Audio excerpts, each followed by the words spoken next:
अस्सलाम वालेकुम नाजरीन, शाहिद चौधरी ऑफिशियल के साथ मैं हूं आपका मेज़बान अब्दुल्ला तनवीर। नाजरीन, आज का जो हमारा प्रोग्राम होगा ज़रा क्राइम स्टोरी से हटके होगा। ज़ाहिर सी बात है, शाहिद चौधरी साहब ने काफ़ी अदवार देखे हैं और एक चीज़ इनके बारे में मानने में आती है कि शाहिद चौधरी साहब जो हैं वो क्राइम स्टोरीज़ के हवाले से ट्रेंड सेटलर रहे हैं। काफ़ी यूट्यूबर्स ने इनको देख के क्राइम स्टोरी जो थी उसको अडोप्ट किया, क्राइम की बीट पर उन्होंने वर्किंग शुरू की और बहुत से ऐसे यूट्यूबर भी हैं जो कि इनके प्रोग्राम को देख के इवन टिल नाउ अभी भी वो प्रोग्राम करते हैं। लेकिन शाहिद चौधरी साहब के हवाले से काफी लोग जानना चाहते हैं कि आखिर ये सियासत के ऊपर बात क्यों नहीं करते। पर्सनल मेरा भी ये सवाल था, तो मैं चाह रहा था कि तमाम तर सारी जो चीजें होंगी मैं ऑन कैमरा आप लोगों के सामने रखूंगा। अस्सलाम वालेकुम सर। वालेकुम अस्सलाम। सर कैसे हैं आप? अल्लाह का शुक्र। अच्छा सर, आपको क्राइम स्टोरीज के हवाले से तो मतलब मैं समझता हूँ कि किंग भी कहा जाता है, लेकिन आपके जो अल्फाज की अदायगी है, उसके बाद जो आपका स्टाइल है, हर चीज को देख के यूट्यूबर जो है वो आपको काफी फॉलो करते हैं। लेकिन मैं एक चीज जानना चाह रहा था कि सर आखिर आप सियासत के ऊपर क्यों नहीं बात करते, कि आप सियासत से डरते हैं?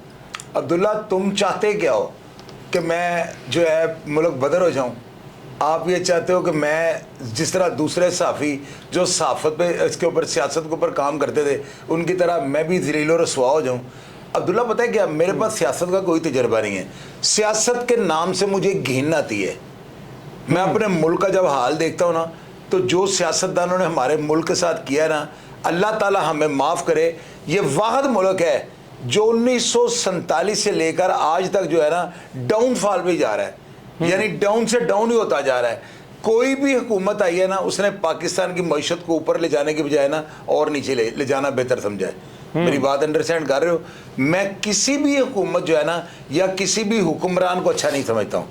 मेरी ये ख्वाहिश है कि या मेरे परवरदिगार आलम हमारे मुल्क के ऊपर जो है ना अफवाज पाकिस्तान आके जो है ना ये टेक ऑफ कर ले, या फौज पाकिस्तान के अंडर ये मुल्क चल सकता है। हम लोग फौजियों के आती हैं।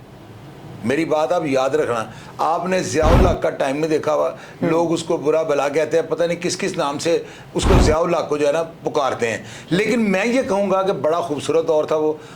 मुझे होश का मेरी यानी कि मैं बिल्कुल उस वक्त समझ ले हर चीज़ को समझता था जब ज़ियाउल हक जो है ना उसका ये दौर था। अभी जनरल मुशर्रफ का दौर आप देख लें, मुशर्रफ के दौर का अगर आप कंपैरिजन करें ना किसी भी हुकूमत के साथ, तो मुशर्रफ इज़ दी बेस्ट, यानी वो सबसे बेहतरीन था मेरी नज़र में।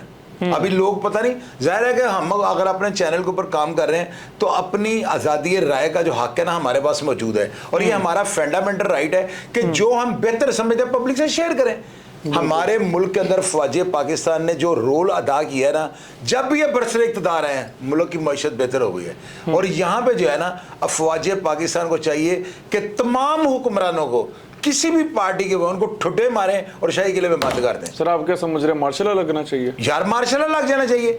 अभी देखे क्या हाल हो गया, फुटबॉल बना दिया मुल्क को।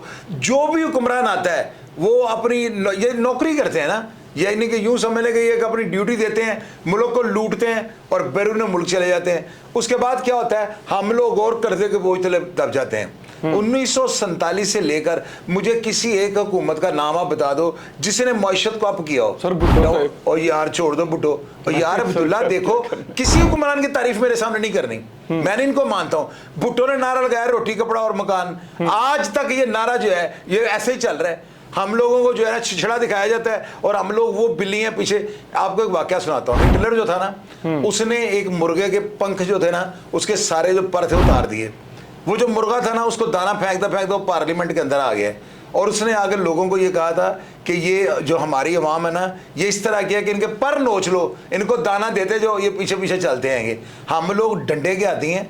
अगर यहाँ पे अफवाज पाकिस्तान मुल्क पे टेक ऑफ कर ले, मुल्क के ऊपर होल्ड कर ले किसी भी तरीके से, आप देखना क्या होता है। सर कोई एक सियासी जमात भी नहीं पाकिस्तान के लिए काम कर सकती? अच्छा आप बता दो कौन सी, आप पढ़े लिखे हो ना, आप मुझे बता दो कौन सी सियासी जमात है जिसने मुल्क के लिए काम किया हो, जिसने हमें कर्जे के बोझ में से निकाला हो। वैसे तो सर पहले बात सुनो, भुट्टो का टाइम अगर हमारे ऊपर 10 रुपए करता था ना, आज 110 रुपए। यार अब्दुल्ला बात करो पढ़ी लिखी, आप पढ़े लिखे हो, हमारे पास इतना नॉलेज नहीं है। आप कहते हो ना सियासत की बात, आप मुझे किसी एक सियासतदान का नाम बताओ ना जिसने इकॉनमी को अप किया हो। बड़े उसने नारे, उसने कहा जी मैं इतने अरब दरख्त लगा दूंगा, इतने अरब नौकरियां दे दूंगा, क्या किया उसने? मुझे आप बताओ ना, लोगों की बड़ी तवक्कुआत थी कि ये कर देगा, वो उसने भी कुछ नहीं किया, उसको करना ही नहीं आया। अभी आप ये देखो, कोई हुक्मरान, मुझे मौजूदा जो हैं या जो चले गए हैं, एक ऐसा हुक्मरान बता दो जिसने इस मुल्क को जो है ना कर्जे में से निकाला हो। सर लेकिन मार्शल लॉ का भी तो नुकसान है ना मुल्क पे, आपको पता है इन्वेस्टमेंट नहीं हो पाती। और अल्लाह के बंदे, IMF बगैर, फौज की मिली भगत के, उनके इशारे के बगैर हमें कर्जा नहीं देती। कैसी बात कर रहे हो आप? अफवाज पाकिस्तान का एक रोल है, हम लोगों ने उनको बॉर्डरों की सरहदों के लिए रखा हुआ है। खुदा की कसम, अफवाज पाकिस्तान आ जाओ, ठुड्डे मार के सारा काम सीधा कर लेंगे। आप कहना कि ट्रैफिक का बहाव किसी जगह पे आपको नजर आ जाए, आप मुझे कहना कोई बंदा बिजली चोरी कर ले, ये आप शालमी के अंदर चले जाओ, सिर्फ जो है ना शालमी और अंदरून शहर की जितनी बिजली वहां पे चोरी हो रही है, हम लोग उसका टैक्स दे रहे हैं। और वहां पे तारें इतनी पड़ी हैं, कोई वापडा का एक्सपर्ट बंदा, उसको मैं एक दुकान बताता हूँ, मुझे वो बता दे उसका मीटर कहाँ पे लगा हुआ है, किसी को नहीं पता। वो कुंडे डले हुए हैं, पूरा शहर बिजली चोरी कर रहा है। यार ये क्या, ये रियासत है? ऐसे मुल्क चलते हैं? मुझे आप बताएं। सर मतलब कोई भी जितनी और यार कोई अदारा, कोई अब्दुल्ला ऊपर भी चोर है, नीचे भी चोर है, चोरों चोर सारा काम हुआ है। सर चोर तो है। कौन बंदा है जो जुर्म नहीं कर रहा, जिसका हाथ नहीं पड़ रहा, जिसका बस चल रहा है, वो हर काम करता जा रहा है और वो कह रहा है या हको या बको, लोगों का माल साढ़े हल तको। ये हमारा नारा बन चुका हुआ है। हर बंदा आवे का आवा बिगड़ा हुआ है। ये फौजी ठुड्डों के जो है ना, यानी उन फौजियों को ठुड्डे हमें पड़ेंगे ना तो हम लोग ठीक हो जाएंगे। समझते हैं कोई एक सियासी जमात भी नहीं है पाकिस्तान, कोई भी नहीं यार, कोई एक सियासतदान भी नहीं है। तो नेवर एवर डेमोक्रेसी हटा देनी चाहिए पाकिस्तान से, जमहूरियत का। और यार ये जमहूरियत है, अब्दुल्ला घर ले जाओ फिर से जमहूरियत को भी। अजीब यार आप बात कर, जमहूरियत मतलब जमहूरी निजाम होते हैं ना। अच्छा 5 साल के बाद लोग अपना, आप मुझे बताओ किस चीज में जमहूरियत है? मुझे बताओ, सहाफत में जमहूरियत है? सर सहाफत पे शुरू से ही आप देख लें, सहाफत और यार जीरो से झगड़ा गया सहाफत। अब्दुल्ला ये सब कुछ फुटबॉल बन चुका हुआ है। हम लोग जो है ना सारे के सारे करप्ट हो चुके हैं, क्योंकि ऊपर भी करप्ट है, नीचे भी करप्ट है, लेफ्ट भी, राइट भी, आगे पीछे सब करप्ट है। ठीक हो गया ये निजाम जो है ना, सिर्फ अफवाज पाकिस्तान जो है इसको कंट्रोल कर सकती है। चंद ऐसे अफसर हैं, चंद ऐसे नाम हैं जिनकी वजह से हमारी अफवाज पाकिस्तान को तनकीद का निशाना बनाया जाता है। आप उन चंद एक दो बंदों को बाहर कर दो ना, या उनके नाम साइड पे कर दो, तो बाकी मुझे बताओ अफवाज पाकिस्तान क्या कर रही है? अगर अफवाज पाकिस्तान मुल्क को कंट्रोल ना कर सकी तो फिर इस मुल्क का अल्लाह हाफिज है। अल्लाह हाफिज है। हुक्मरानों के बस की बात नहीं है, ये लूटने के लिए आते हैं। एक ऐसे ही भर्ती होना था ना, तो उसने मेरे सामने एक बंदे को सिफारिश करवाई कि जी मुझे ऐसी भर्ती करवा सका, इसका 20 लाख रुपए लग गया। उन्होंने कहा कोई बात नहीं, मैं साल 20 लाख कमा लेना है। जब हमारी ये सोच होगी तो मुल्क कैसे तरक्की करेगा? मुझे आप बताओ। मुझे सियासत का कभी आपने नाम नहीं लेना। रही बात अब क्राइम की, ये मैं आपको बताता हूँ। क्राइम अब्दुल्ला देखो, क्राइम के क्रिमिनल लोगों के साथ ना मुझे जेलों में रहना पड़ा, हादसाती तौर पे कह लो या दानिस्ता गैर दानिस्ता, जैसे भी आप समझ लो। मैंने इन लोगों को जो है ना स्टडी किया, मैंने इनके ऊपर जो है ना बड़ा होमवर्क किया, मैंने इन लोगों से सवाल जवाब किए, इनकी हिस्ट्री जानी और लोगों से ये असल वायरस जो है ना उसको देखने की ख्वाहिश की कि इनके अंदर कौन सा ऐसा वायरस है जो इनको जेलों में ले आया हुआ है। मैंने इसके ऊपर बड़ी रिसर्च की तो मुझे यही जो है ना चीज़ नज़र आई। कुछ लोग यानी कि 4 या 5% लोग जो थे ना मजबूरन जेलों में जाते हैं, उनकी अना का मसला बन जाता है, वो किसी ऐसे माशरती कत्ल उनका कहने हो रहा होता है, वो लोग जेलों में आ जाते हैं। अदरवाइज आप कहें ना 96% लोग जो है ना, वो जो उनके अंदर तरक्की का जो भूख होती है ना कि जल्दी से हम तरक्की कर जाएं और शहर के तनावर जो है दरख्त बन जाएं, इस हरिस के चक्कर में जो है ना वो सारे जेलों में आए होते हैं। मैंने इन लोगों पे रिसर्च की और देखो कमल जो है ना कीचड़ के अंदर खिलता है। ये मिसाल, और जैसे ये कहा जाता है 5 उंगली एक जैसी नहीं होती, जेल के अंदर हर बंदा बिगड़ा हुआ नहीं होता। मैं अंदर गया हूँ, मैंने कीचड़ में कमल जैसी मिसाल जो है उसको सच साबित किया है कि अंदर से भी कुछ सीख के आया हूँ। मेरे पास जो तजर्बा था, मैंने जो रिसर्च की, जो चीज़ें मेरे सामने आई कि ये लोग क्यों जेलों में जाते हैं, जेलों में इनके साथ क्या होता है, इनकी फैमिलीज़ के साथ इनकी गैर मौजूदगी में क्या होता है, वो सारी चीज़ें जो है ना मेरे दिमाग के अंदर थी। तो मैंने ये सोचा क्यों ना मैं अपने नौजवानों को समझाना शुरू करूँ। और आज आपके सामने व्हाट्सएप पे 2, 4, 5 कॉल्स रोज़ मुझे आती हैं कि जी हमने अपना किबला दुरुस्त कर लिया है, हमारे बच्चे ने अपना किबला दुरुस्त कर लिया है, हमारे भाई ने, मेरे खामद ने अपना किबला दुरुस्त कर लिया है। तो मुझे आप ये बताओ हमें कितनी खुशी होती है। मेरे पास तो जो हुनर था, जो मेरे पास नॉलेज था, मैंने पब्लिक से वही शेयर कर रहा था। सियासतदान इनको एक लाइन में खड़ा करो और मुझे बाख्तियार करो, फिर मैं आपको बताऊं ये शुमाली कोरिया का ना एक चिंग चोंग पूंगा, पता नहीं इसका क्या नाम है, उसने वहां पे इंटरनेट बंद कर दिया है, कटिंग कोई नहीं वैसी करवा सकता, पता नहीं और क्या क्या उससे बैन किया हुआ है। उसके सरकारी जो चैनल है वहां पे सिर्फ सदर वो ही चल रहा होता है, चिंग पोंग पूंग।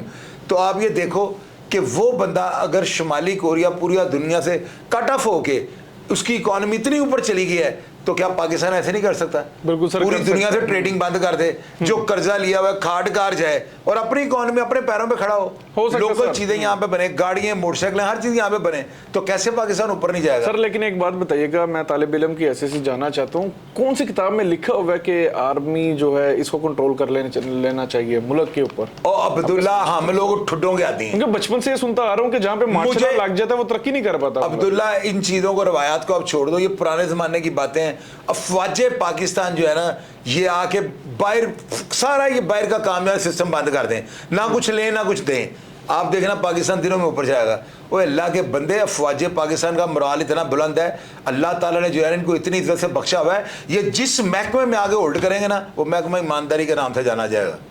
तो जब बिजली के बिल पूरे दिए जाएंगे, जब ट्रैफिक का बहाव ठीक हो जाएगा, मुल्क की मौशियत जो है ना दिन ब दिन ऊपर जाना शुरू कर देगी। मेरी बात याद रखना, यहाँ पे ये हुक्मरानों के बस की बात नहीं है। ये इलेक्शन पे जितना पैसा लगाते हैं, मुझे आप ये बताओ, ये पैसा इन्होंने कवर नहीं करना। आज तक जितने आए हैं इन्होंने लूटा हुआ माल लोगों लगाया है, दीवारों पे पोस्टर लगवा दिए हैं, बैनर आवेदन कर दिए हैं, सरकारी इश्तेहारात दिए हैं, बदले में ये जीते हैं तो जीत के इन्होंने कवर नहीं करने। सर आपने जिंदगी का पहला वोट दिया था?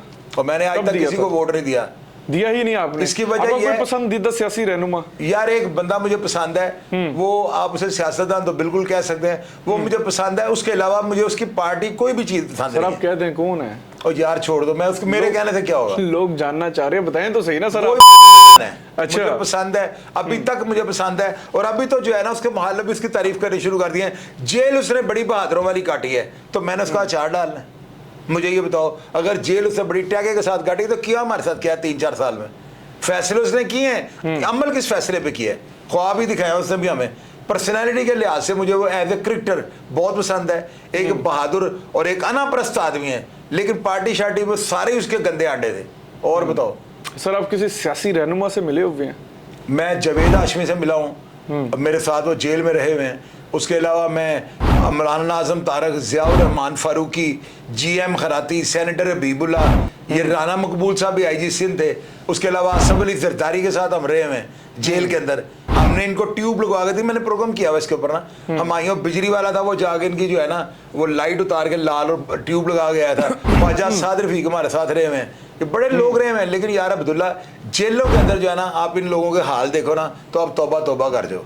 हालांकि बड़े इनके शशके होते हैं, लेकिन ये बड़े अंदर समझ अपने को बड़ा कमतर महसूस कर रहे होते हैं। अच्छा। और बाहर आकर इनकी गर्दन से जेलों में एटीट्यूड चेंज होता है मतलब सर इनका? और इनके गर्दनों में सरिया निकल चुके होते हैं, बाहर आकर वो सरिया फिर आ जाता है। सर मतलब हम ये कह सकते हैं कुछ अर्सा पहले आपकी थोड़ी सी फेवरेट जो सियासी जमात रही है वो PTI रही है? और नहीं यार, जमात मेरी कतई तौर पर फेवरेट नहीं रही वो। जो पसंद है एज ए क्रिकेटर पसंद है, क्रिकेटर एज ए क्रिकेटर कह लें, एज ए स्पोर्ट्समैन कह लें, अनाप्रस्त आदमी है वो, मुझे पसंद है। अभी तो राना सनाउल्लाह ने भी कह दिया कि जेल उससे बड़ी टैके वाली काटी है, तो मैंने उसका अचार डालना उसकी जेल का। हमारे लिए उससे क्या किया, हमारे बच्चों के लिए क्या किया? कुछ भी नहीं। सर आपके समझते हैं मुल्क के मुस्तकबिल के लिए कोई सियासी जमात नहीं काम कर पाएगी? अब्दुल्ला यार फिर वही बात, अब जानबूझ के सर अभी मुझे आप जान के छेड़ दो। और यार ये सारे जो है ना, इनको वो जिस तरह से वो जो था ना शुमाली कोरिया, उसने दरवाजा खोल के ना तो बंदे को नीचे गिरा फांसी दे दी थी। ये सब फांसियों के काबिल है। इनको शाही किले में बंद कर दें, इनकी मुलाकातें बंद कर दें, और सारा मुल्क का जो लूटा हुआ पैसा बाहर निकल आएगा। रहने के कोई काबिल नहीं है ये कोई भी इनमें से रहने के काबिल, सब शाही किले में उसकी जो है ना उसके सलाहों के पीछे जाने वाले हैं ये। सर लोग कहते हैं कि हमें बाहर निकलना चाहिए इंसाफ लेने के लिए, तो बाहर निकल के क्या कर लोगे?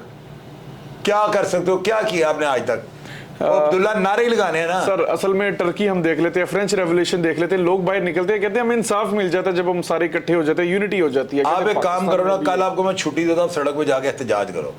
और आप मुझे बताना क्या, अब्दुल्ला पाकिस्तान है, यहाँ पे माइटी द राइट है, डंडे पड़ते हैं, फुटबॉल बन जाते हैं हम लोग, छितर खाते हैं, सड़कों में हमारे ऊपर आंसू गैस की शेलिंग की जाती है, बेगुनाह अफराद को मार दिया जाता है। ये हमारे साथ हो रहा है, और यही हमारे साथ हो रहा है, और इसी काबिल है हम। खुदा की कसम बिल्कुल सही हो रहा है हम लोगों में, हम हैं इसी काबिल। लोटे लोग हैं हम। हमें जो बंदा 500-600 बंदा इकट्ठा करने के लिए पैसे दे दो एक बंदे को, 500 बंदा लेके वो जलसे में पहुंच जाएगा। यहाँ पर कोई सिस्टम नहीं है। अफवाज पाकिस्तान हमारे मुल्क पे आ जाए, होल्ड कर ले, हर अदारे में फौजी बैठ जाए, फिर आप देखना निजाम कैसे। सर आप बड़ा तलख बयान दे रहे हैं, तो फिर अगर कोई सियासी रहनुमा इलेक्शन के दौरान घरों में वोट मांगने आता है, लोगों को क्या करना चाहिए, ये भी बताएं। फिर लोगों को गंदे अंडे मारने चाहिए।